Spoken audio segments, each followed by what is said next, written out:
Stell dir vor, du gehst mit einer Runde Freunde ins Gasthaus essen. Und heute bist du großzügig. Du lädst alle ein.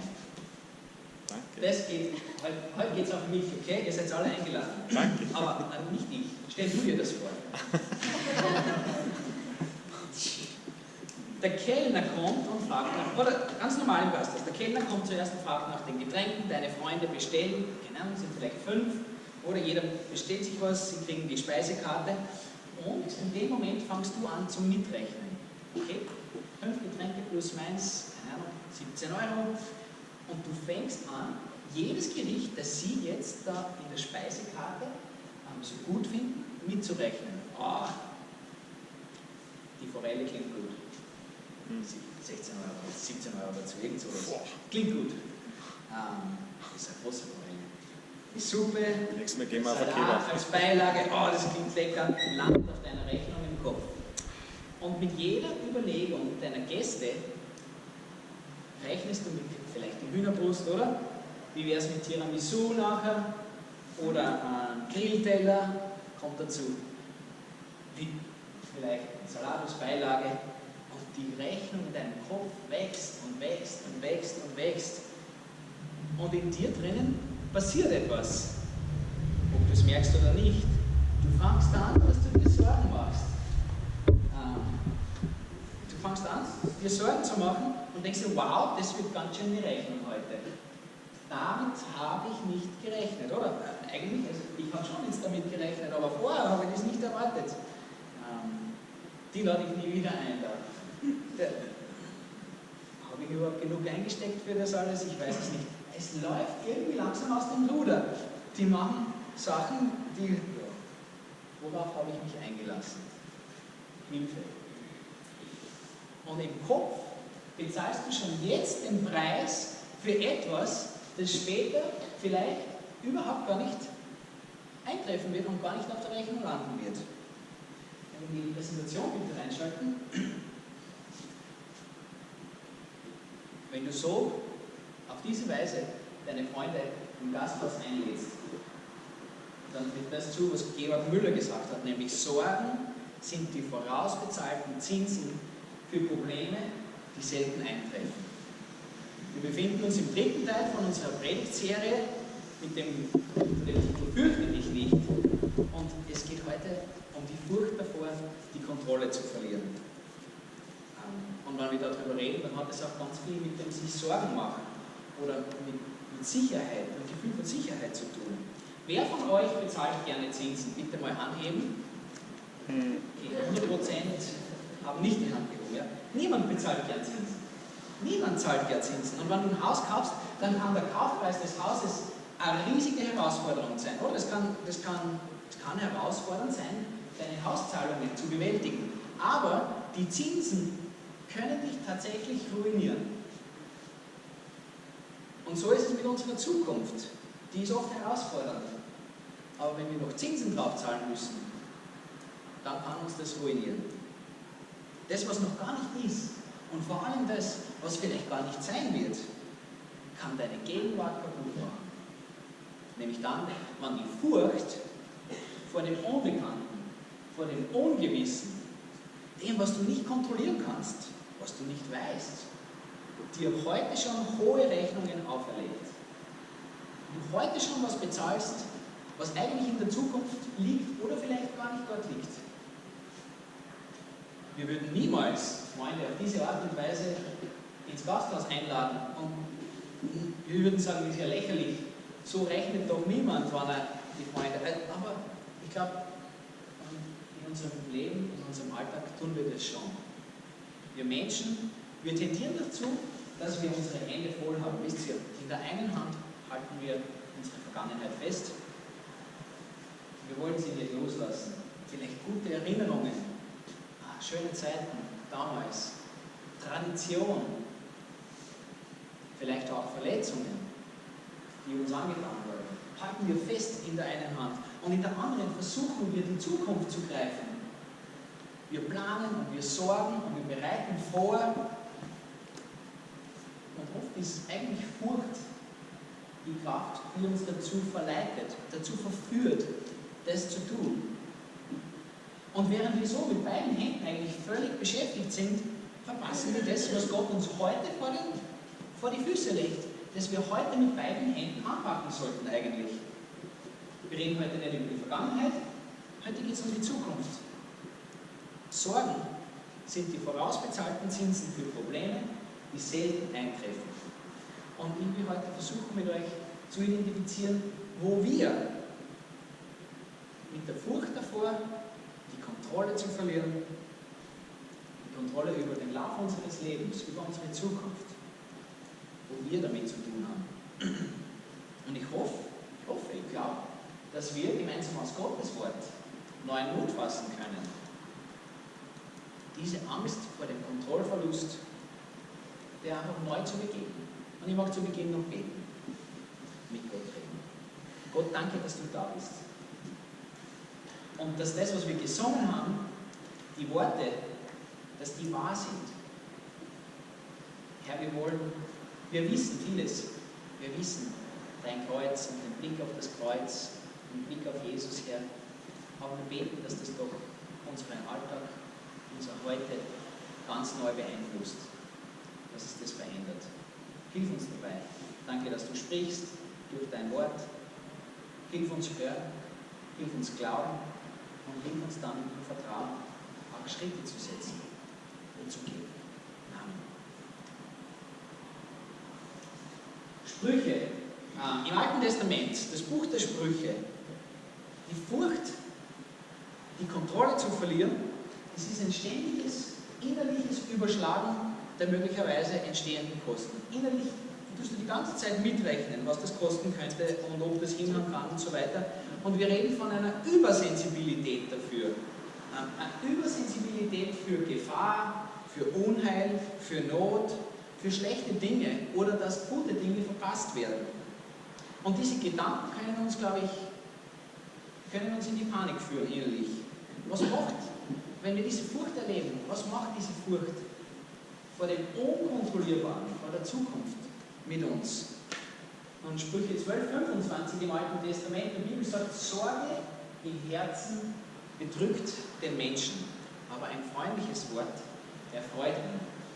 Und dieser Spruch aus dem Alten Testament sagt uns zwei Dinge, nämlich erstens wirkt Sorge auf dein Herz, auf dein Innerstes. Und zweitens, wie wirkt sie? Mit Druck. Sie übt Druck auf dein Innerstes aus. Und wenn wir uns diesen Vers in vielleicht unterschiedlichen Bibelübersetzungen anschauen, als ich ihn da stehen habe, vielleicht auch auf Englisch, das habe ich gemacht, dann wird das, was hier als Sorge im Herzen ausgedrückt wird, zu einem noch viel umfassenderen Bild, was da alles dazugehört. Es geht um Kummer, um Besorgnis und vor bevorstehendem Unheil, auch um die Angst, etwas Gutes zu verlieren, ein schweres Herz zu haben oder mit einem Gewicht beladen zu sein. Wir sprechen über eine Furcht, die uns angespannt macht, die Stress in uns verursacht, die den Blutdruck nach oben bewegen lässt. Und vielleicht kennst du manche oder sogar alle diese Gefühle oder auch nur eines. Vielleicht kennst du das. Ein schweres Herz, ein bedrücktes Herz, ein eingeengtes Herz, das Herz vielleicht sogar zum Rasen bringt. Und wozu führt so eine Furcht? in uns. Stell dir vor, du bist auf der Straße mit dem Auto unterwegs. Ich glaube, die allermeisten von uns haben das schon erlebt, dass da plötzlich ein Reh vor dir auf der Straße steht. Und das Reh, das Tier, das wird von Furcht ergriffen in dem Moment. Sieht das Auto und normalerweise haben diese Tiere dann eine von zwei Reaktionen. Nämlich, entweder werden sie von der Furcht gelähmt und bleiben wieder erstarrt stehen. Oder sie hören auf, sich zu bewegen. Oder es nimmt Reiß aus und springt wie wild hin und her, oder? Und manches Mal drehen die sogar um und laufen zurück auf die Straße, wo sie gerade waren. Habe ich schon erlebt. Und die Furcht vor Kontrollverlust macht mit uns Menschen eigentlich genau dasselbe. Dieses Gefühl der Furcht hat Macht, hat wirklich Macht, hat die Macht, uns zu lähmen. Wenn wir diesem Gefühl nachgeben, uns davon leiten lassen, vielleicht sogar immer wieder, dann hält es uns davon ab, dass wir Schritte setzen. Und sie drängt uns eigentlich immer weiter zurück, bis wir aufhören, uns zu bewegen. Bis wir nur mehr zu Hause sein vielleicht. Bis wir vielleicht sogar nur mehr in unserem Zimmer sitzen. Bis wir vielleicht festgenagelt sind in unserem Bett und nicht mehr raus können. Sie führen uns in eine richtige Gedankenspirale hinein, die nicht nur im Kreis geht, sondern immer tiefer. Die wiederholt in uns, mein Leben ist außer Kontrolle. Unheil lauert hinter jeder Ecke. Egal, was ich jetzt tue, egal in welche Richtung ich mich bewege, schlechte Dinge erwarten mich. Und ich schmeiße das Lenkrad weg. Brauche ich nicht mehr. Das Worst-Case-Szenario, also die schlechtestmögliche Ausgang, ist vorprogrammiert. Und die Furcht lähmt uns. Oder es passiert das Gegenteil mit uns. Meine Situation ist außer Kontrolle und jetzt setze ich mich hinter das Steuer. Jetzt geht's an. Ich fahre jetzt. Ich rolle mein Leben von hinten nach vorne auf. Ich fange an mit meinem Begräbnis, das ich zuerst plane. Dann geht es in meine Pension, ist durchgeplant, meine Karriere und ich weiß schon, wie das Leben meiner Kinder seinen Lauf nehmen wird. Und Menschen werden zu Spielfiguren in deiner Hand. Keine Macht im Zufall. Nichts ist sicherer als mein Leben und das Leben meiner Mitmenschen in meiner Hand zu wissen. Und wir kontrollieren. Wisst ihr, wir müssen immer wieder Brücken überqueren, also echte Brücken. Mit dem Auto oder mit dem Fahrrad oder zu Fuß, wie auch immer. Du musst immer wieder über eine Brücke gehen, das ist ganz normal, oder? Und wir bewegen uns da über ein Tal, oder? Normalerweise, oder einen Fluss zum Beispiel. Und so eine Brückenüberquerung ist eigentlich ein hochriskantes Unternehmen, oder? Weil ich weiß vorher nicht, ob diese Brücke einstürzen wird. Ich weiß es nicht. Also wirklich ein unkontrollierter Vorgang eigentlich. Und wenn wir uns diesen Gedanken bewusst machen, bevor wir zu einer Brücke kommen jetzt tatsächlich, und wir verfallen deswegen in Angst davor, dann werden wir entweder A, stehen bleiben und nicht drüber gehen. Weil die Angst uns davor abhält, die nächsten Schritte zu tun. Oder wir werden uns selbst und unsere Begleiter anketten, Klettergurte, das kennen manche von uns, fest anbinden, Karabiner, Schutzausrüstung. Und wir tun beides, um unser Leben zu retten eigentlich. Aus Sorge um unser Leben versuchen wir, so eine Situation zu kontrollieren. Sorge im Herzen bedrückt den Menschen. Und ich glaube, wir brauchen eine bessere Option als diese. Für uns nicht nur für Brücken, nicht nur fürs Gasthaus, sondern in ganz, ganz vielen Situationen, glaube ich, brauchen wir eine bessere Option, als dass wir uns lähmen lassen oder als dass wir versuchen, die Kontrolle über alles zu übernehmen. Und die Furcht davor, die Kontrolle über unser Leben oder einzelne Stationen zu verlieren, lasst uns in dem Glauben leben, dass wir in Gefahr schweben. Wir versuchen, unser Leben zu retten eigentlich, in kleinen und großen Dingen. Dass uns etwas zustoßen kann, das nicht gut ist. Wir Menschen wollen Sicherheit. Wir wollen Sicherheit. Und wisst ihr, wir brauchen Sicherheit. Ich brauche Sicherheit. Ohne Sicherheit kann ich nicht leben.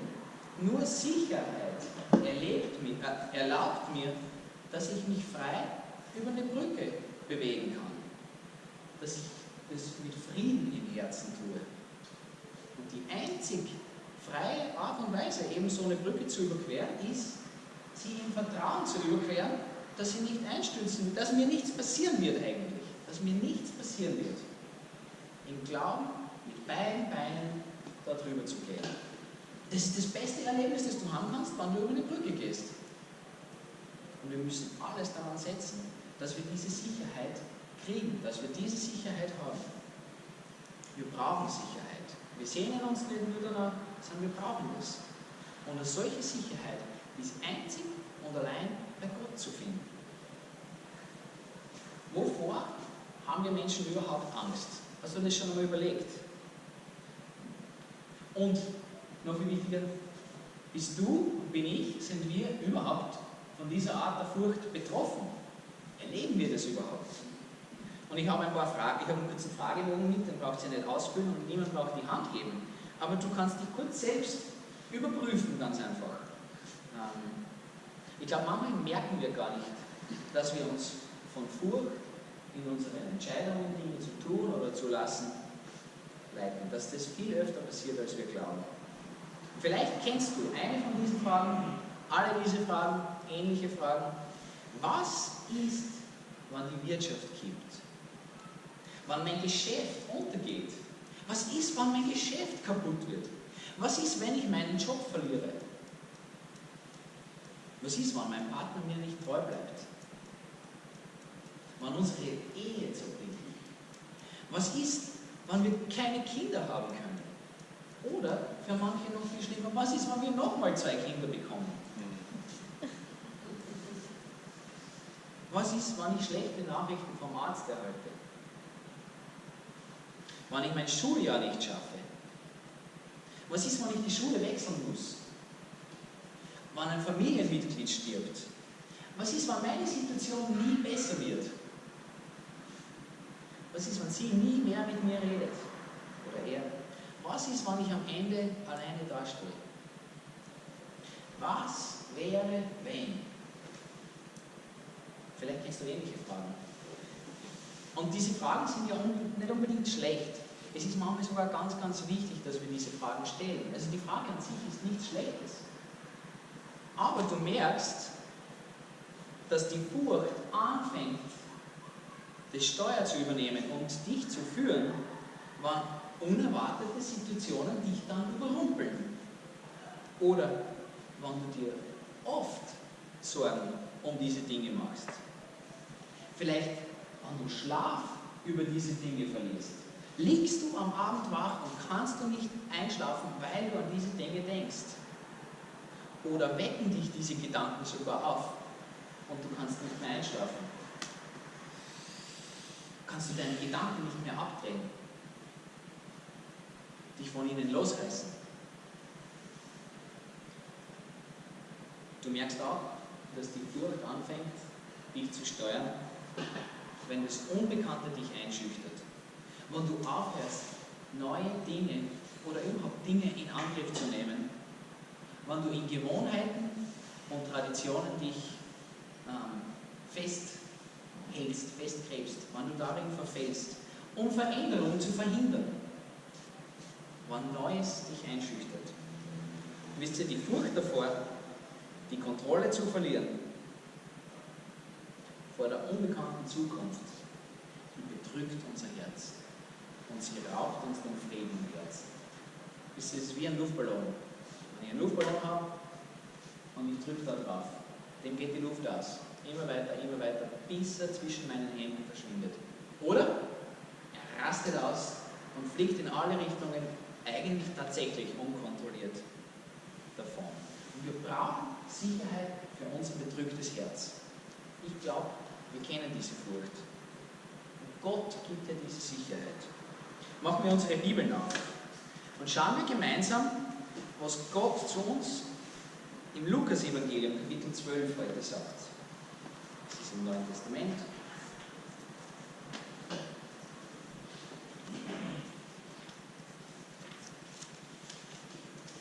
Lukas Kapitel 12, die Verse 15 bis 34.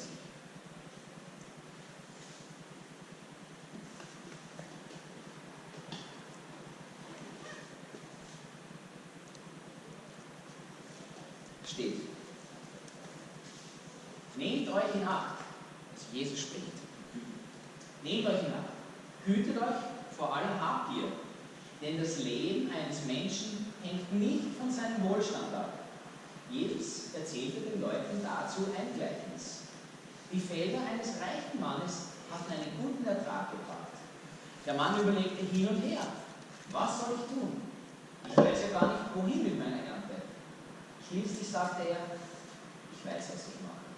Ich reiße meine Scheunen auf und baue größere. Dort kann ich mein ganzes Getreide und alle meine Vorräte unterbringen. Und dann werde ich zu mir selbst sagen: Du hast es geschafft.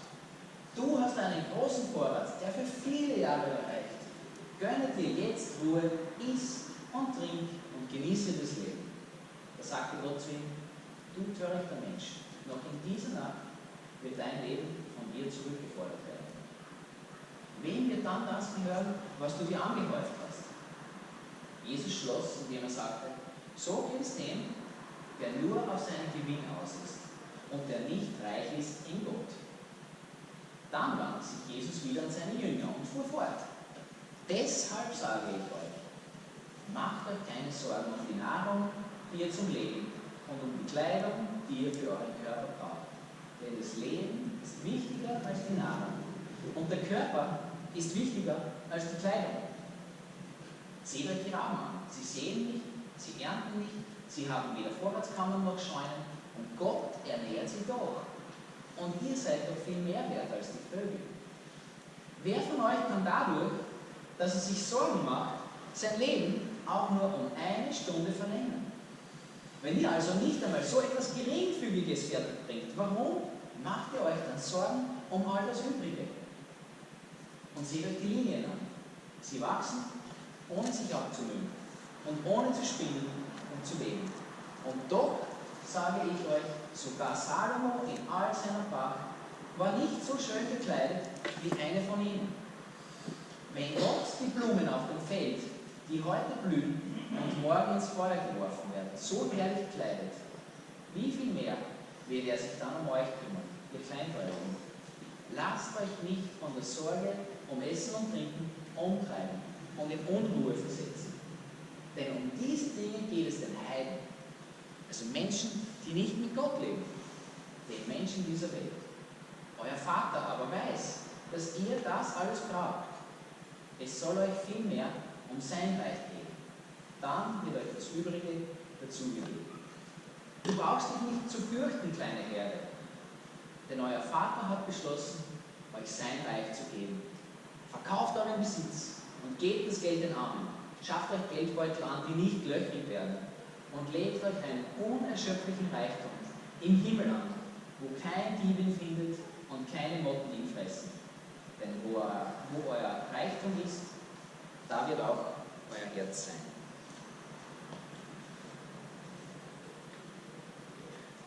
Ich glaube, ein paar wirklich interessante Dinge passieren in dem, was Jesus hier sagt. Und zunächst erzählt Jesus ja ein Gleichnis, oder? Und in diesem Gleichnis geht es eigentlich um Habgier.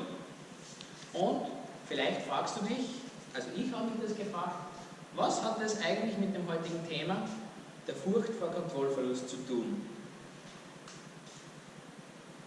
Schauen wir uns ein paar Verse daraus aus. Schauen wir zunächst in Vers 22. Eben zuerst sagt Jesus: Nehmt euch Acht, hütet euch vor aller Habgier. Damit fängt er an. Und dann fällt auf, dass Jesus seine Warnung vor Habgier und vor dem unnützen Sorgen mit dem Wort deshalb oder darum verbindet. Das heißt, die zwei sind eng miteinander verbunden, die gehören zusammen. Die Warnung vor Habsucht und unnützen Sorgen sind untrennbar miteinander verbunden. Und der Grund dafür ist, glaube ich, recht simpel. Auch heute versuchen wir Sicherheit mit was? Mit unserem Geld, mit unserem Besitz zu erwerben. Womit kaufst du sonst deine Unfallversicherung? Nur mit Geld. Mehr Geld bedeutet in unseren Gedanken, in unseren Gefühlen mehr Sicherheit. Mehr Klopapierrollen zu erwerben ist die größtmögliche Sicherheit, vom Coronavirus befallen zu werden. Oder so ähnlich. Auf jeden Fall vor dieser Art von Denken warnt uns Jesus, dass wir mit dem, was wir haben, uns Sicherheit schaffen könnten. Und ein zweites passiert, der Ausweg, den Jesus präsentiert, scheint eigentlich verrückt. Verkauft euren Besitz. Gebt das Geld weg zu den Armen. Und wenn es dir so geht wie mir, dann steigt im Kopf ein großes Aber auf, leichte Übelkeit oder zumindest ein mulmiges Gefühl, wann ich mir denke, auf diese Art und Weise sollte ich mir Sicherheit verschaffen. Ich will Sicherheit und ich habe gelernt, mein Geld, mein Besitz ergibt Sicherheit. Und das bedeutet Pensionsvorsorge, oder? Ein großes Haus mit handvollem Kühlschrank oder vielleicht sogar 2, Klopapierrollen im Überfluss. Und genau das soll ich freiwillig und absichtlich weggeben, damit ich sicher werde. Aber das ist der Weg, den Jesus vorschlägt. Jesus, Gottes Sohn, sagt, das ist der Ausweg. Das ist die Art und Weise, um Sicherheit zu gewinnen und die Furcht vor dem Kontrollverlust zu überwinden. Und wisst ihr, ich glaube, das passiert nicht nur hier in diesem einen Vers oder so, ich glaube, die ganze Bibel ist voll davon. Ich glaube, die ganze Bibel will uns das zeigen und beweisen. Sie ist voll von Menschen, denen Gott aufträgt, aus dem Versuch, Dinge zu kontrollieren, auszubrechen und ihre vermeintliche Sicherheit aufzugeben. Hast du schon mal überlegt, wie stellst du dir deine Zukunft vor? Was soll noch passieren? Was hast du vor? Wovon träumst du? Wo willst du leben? Wo willst du arbeiten? Was willst du noch tun? Und Gott sagt zu Jona, dass er gehen soll. Und er sagt dasselbe zu Abraham, dass er gehen soll. Und er sagt es zu Mose, dass er gehen soll. Und er tragt das Gleiche den Jüngern auf, den Aposteln. Er macht es mit den Propheten. Die Bibel ist voll davon. Und es ist immer in Situationen, die sie selbst nicht gewählt hätten. Und vor allem in Situationen, die sie nicht kontrollieren können. Egal, wo Gott seine Leute hinschickt, sie können diese Situationen nicht kontrollieren.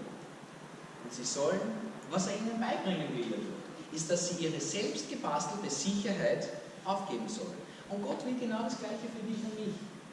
Gott will genau das für uns. Weil in seinen Augen sind die Schritte die allersichersten, die wir auf diese Art und Weise tun. Und das ist verrückt. Aber die Bibel schlagt immer wieder in dieselbe Kerbe. Gott will, dass wir diese vermeintlichen Sicherheiten aufgeben, weil sie uns eben nicht tatsächliche Sicherheit und tatsächlichen Frieden und echte Kontrolle gewähren. Weil wenn wir darüber nachdenken, dann wissen wir alle ganz schnell, dass unsere Pensionsvorsorge, diejenigen, die noch nicht in Pension sind, unsere Pensionsvorsorge ist nicht sicher. Egal wie viel du einzahlst heute. Die Pensionskasse ist nicht sicher. Und die Entwicklung meines Körpers, wie groß ich werde, wie stark ich werde, wie schön ich werde, wie gesund ich bin, ist nicht in meiner Kontrolle. Ich kann es nicht kontrollieren. Ich kann noch so gesund essen, ich kann noch so diszipliniert leben, ich kann es nicht kontrollieren. Und dass sich Kinder anders entwickeln und entscheiden, als ich es vorhätte für sie, ist uns allen bewusst, wenn wir einfach nur kurz darüber nachdenken. Und dass sich unsere Geschäfte anders bewegen und dass sich die Wirtschaft anders entwickelt und dass ein paar Stunden Stromausfall dir deine Kühlschränke voller Vorrat für die nächsten Monate in ein paar Stunden kaputt machen können. Wir merken ganz schnell, wir haben die Dinge nicht unter Kontrolle. Egal, ob wir versuchen oder nicht. Egal, ob wir uns lähmen lassen oder uns anstrengen. Wir haben die Dinge nicht unter Kontrolle. Und das kann wirklich ein furchteinflößender Gedanke sein, wenn man sich das bewusst macht. Aber genau das merkt ja der reiche Mensch im Gleichnis, oder? Leider erst viel zu spät. Der Mann ist reich. Der Mann ist überreich.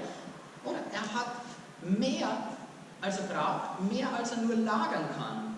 Er hat alles, was er zum Leben braucht. Und noch viel mehr. Und doch verlängert oder verbessert es sein Leben um keinen Deut. All seine Anstrengungen verbessern die Qualität seines Lebens nicht. Nicht wir, sondern jemand anderes hat unser Leben in der Hand. Hat dieses Ding in der Hand. Wisst ihr, Jugendliche und Kinder hassen wahrscheinlich nichts mehr, als wenn man ihnen dieses Ding aus der Hand nimmt. Das ist der Controller, so heißt es. Damit kannst du dein Spiel kontrollieren. Und für manche Menschen gibt es nicht, für Erwachsene gibt es manchmal nichts Schlimmeres, als wenn sie ins Auto einsteigen müssen und am Beifahrersitz Platz nehmen müssen. Oder noch schlimmer auf der Rückbank, wenn sie nicht selber lenken können. Und Jesus sagt, gib mir den Controller, gib mir das Lenkrad und fürchte dich nicht. Das ist nämlich das Wichtigste. Fürchte dich nicht. Er sagt, gib mir den Controller, denn deine Sorgen können dein Leben um keinen Deut verbessern. Und das ist nämlich das Besondere an der Furcht. Wisst ihr, sie ist mächtig, das habe ich am Anfang schon gesagt. Aber Furcht hat nicht die Macht zur Verbesserung. Sie verlängert dein Leben nicht. Sie verändert deine Situation niemals zum Guten. Und Furcht vor Kontrollverlust ist mächtig. Sie hat die Macht, deine Situation nämlich viel mehr zu verschlechtern. Sie kann das Ergebnis nicht verbessern, aber sehr wohl verschlechtern. Sie hält dich entweder davon ab, Brücken überhaupt zu überqueren, oder du überquerst voller Furcht die Brücke, du erreichst das andere Ende, ja, aber das Erlebnis war ziemlich ernüchternd. Furcht ist die schlechteste Kraft, die in deinem Leben hinterm Lenkrad sitzen kann, die deine Entscheidungen und dein Leben steuert. Und Jesus sagt, versuch erst gar nicht, dieses Lenkrad in die Hand selber zu nehmen. Gib mir den Controller. Ich gebe dir guten Grund dafür. Ich gebe dir guten Grund, diese Entscheidung zu treffen. Gott hat nämlich echte Sicherheit im Angebot. Eine Sicherheit, die du nirgends sonst finden kannst, die du dir nicht erwirtschaften kannst, die du dir nicht erarbeiten kannst, die du dir nicht erkämpfen kannst. Nirgends sonst gibt es diese Sicherheit. Und Gott will dein bedrücktes Herz in ein festes Herz umwandeln. Fest im Sinne von stabil. Weißt du? Das will er. Und er hat alle Voraussetzungen für dich geschaffen, dass du ihn beruhigt hinter Steuer lassen kannst. Lukas 12, Vers 32. Ich glaube, das ist der Schlüsselvers in diesem Textabschnitt. Und der ist wichtig für dich und mich. Und Jesus sagt hier, du brauchst dich nicht zu fürchten, kleine Herde. Denn euer Vater hat beschlossen, euch sein Reich zu geben. Gott spricht uns liebevoll an. Wie ein guter Hirte, der sich liebevoll um seine Lämmer kümmert. Also ich bringe dich sicher ans andere Ende, sagt dieser Vers. Ich bringe dich ans andere Ende. Bleib du nah bei mir. Bleib nah bei mir. So wie ein Schaf, vielleicht auf den Armen oder im Schoß von dem Hirten. Wie ein Kind in den Armen des Vaters. Und gehen wir jeden Schritt gemeinsam. Seite an Seite. Auf Reibung, dass wir einander spüren können. So nah. Und zu Beginn des Jahres habe ich über den Paralleltext zu diesem Gleichnis gepredigt. Im Matthäus-Evangelium. Und ich habe damals mit dem Satz geendet: Ich, als dein guter Vater, kümmere mich selbst um deine alltäglichen Bedürfnisse. Und ich kämpfe für dich. Gott gibt sich selbst als die Risikoversicherung, als Sicherheit. Er selbst stellt sich als sozusagen Reisebegleiter auf jedem Schritt dir vor und gleichzeitig rundum Vollkaskoversicherung. Alles. Er ist das Gesamtpaket. Ich selbst kümmere mich um dich, Christine. Ich selbst kümmere mich um dich, Rachel. Du kannst deinen Namen einsetzen. Ich selbst kümmere mich um dich, Noah. Sagt Gott. Hör Gott das zu dir sagen. Dass du dich nicht wegen deiner Zukunft fürchten musst, weil dein guter Vater im Himmel den Controller sicher fest in seiner guten Hand hält.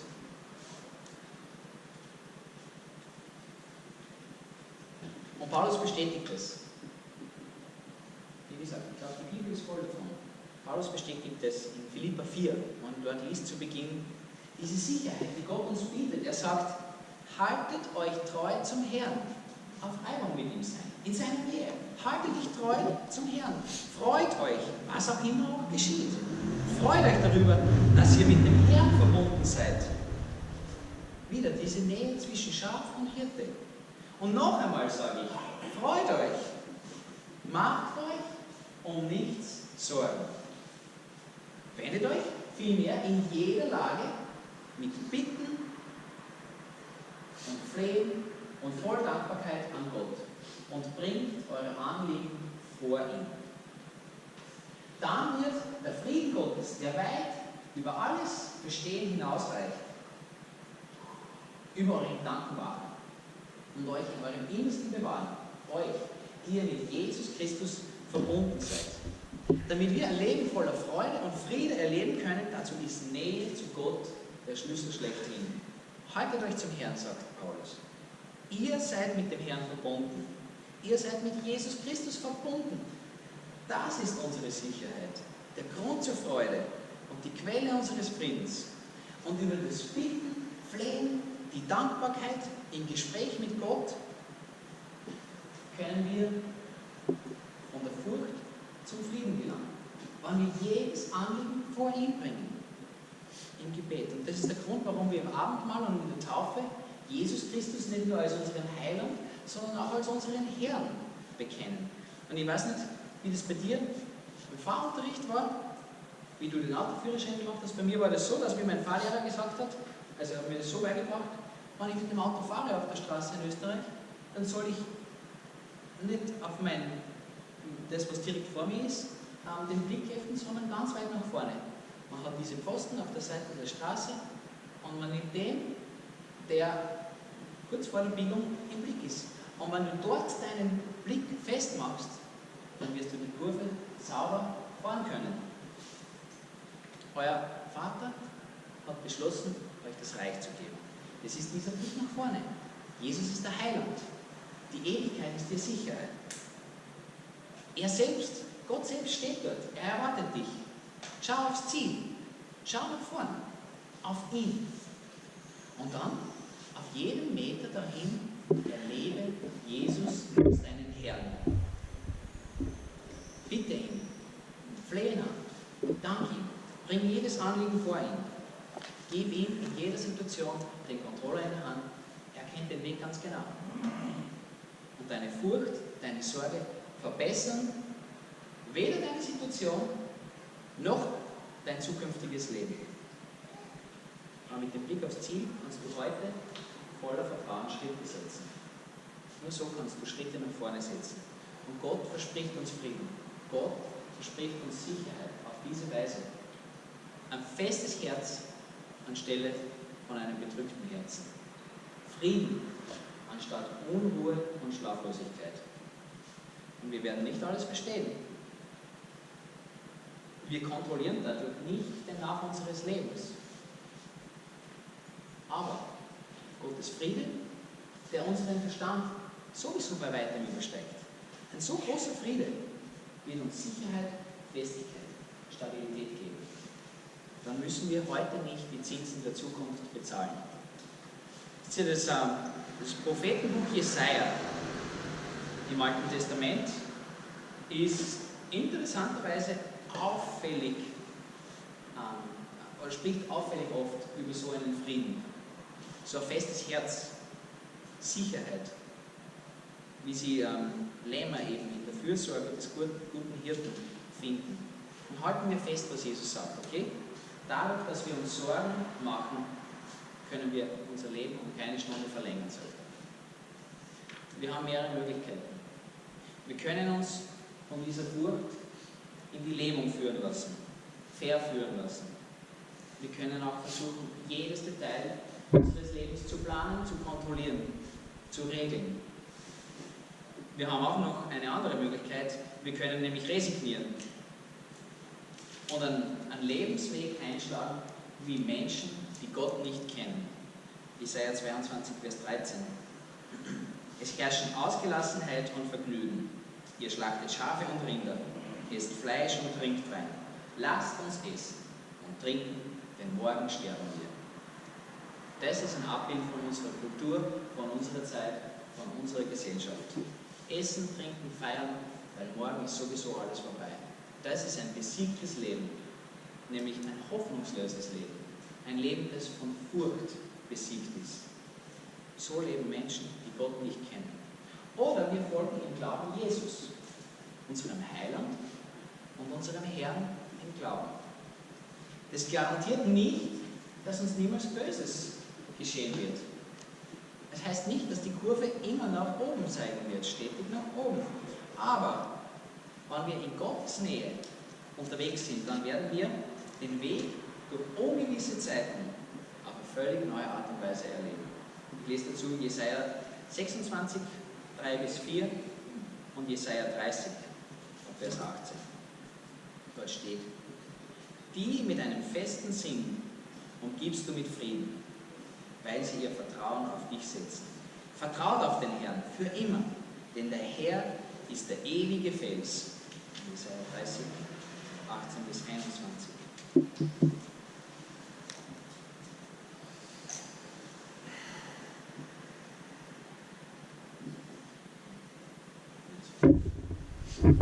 Glücklich ist, wer auf ihn vertraut.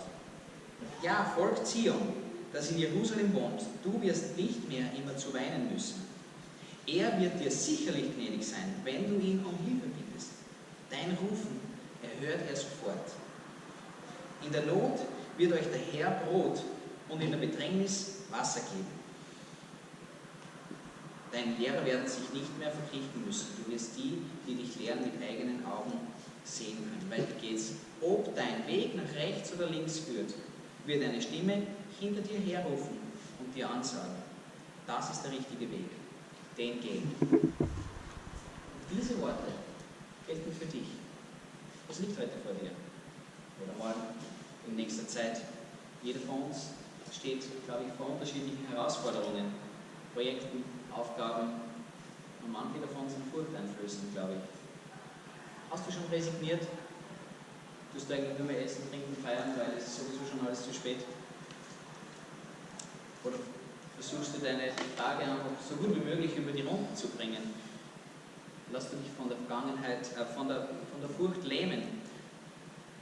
Halten sie dich fest, gedrückt fest. Und das Unbekannte vor dir, schüchtert dich das ein. Versuchen wir, den Zukunft vorzuzeichnen. Ich glaube, Gott ruft uns heraus aus so einem Leben. Weil das ist ein Leben, das weit weg von ihm ist. Es ist ein gottfernes Leben. Und er ruft uns in seine Nähe. Behalte das, was Gott uns heute gesagt hat, in deinem Herzen. Halt es fest. Wende dich in jeder Lage mit Bitten und Flehen, voll Dankbarkeit an Gott. Bring jedes Anliegen vor ihn. Er verspricht dir Frieden für dein bedrücktes Herz. Und Gott selbst wird dir dann so nah sein, so nah, dass du ihn hörst, wie er flüstert, was wir hier in Jesaja 30 gelesen haben. Das ist der richtige Weg, den geh. Wir können vertrauen, dass Gott mit uns geht. Und das gibt uns die größtmögliche Sicherheit, die wir nur irgendwie haben können. Und ich sage danke fürs Mitfeiern. Ich wünsche euch einen sicheren, festen, stabilen Sonntag und Woche. Ich lade euch ein, bleibt noch ein paar Minuten da. Wir können euch Wasser bieten, aber Kaffee, aber keine Flucht vor der Hitze, die gibt es nur draußen an den Pools und so weiter. Und zum Schluss lese ich euch noch eine Zusage aus dem Buch Daniel, Kapitel 2. Gelobt sei der Name Gottes von Ewigkeit zu Ewigkeit. Er allein ist weise und mächtig. Er ist es, der die Gewalt über Zeiten und Veränderungen hat. Er setzt Könige ab und setzt andere als Könige ein. Den Weisen schenkt er Weisheit und den Verständigen ihren Verstand. Er enthüllt, was unergründlich ist und in der Tiefe ruht. Er weiß, was im Dunkeln ist. Denn wo er wohnt, ist alles Licht. Ich danke dir, Gott meiner Vorfahren, und preise dich.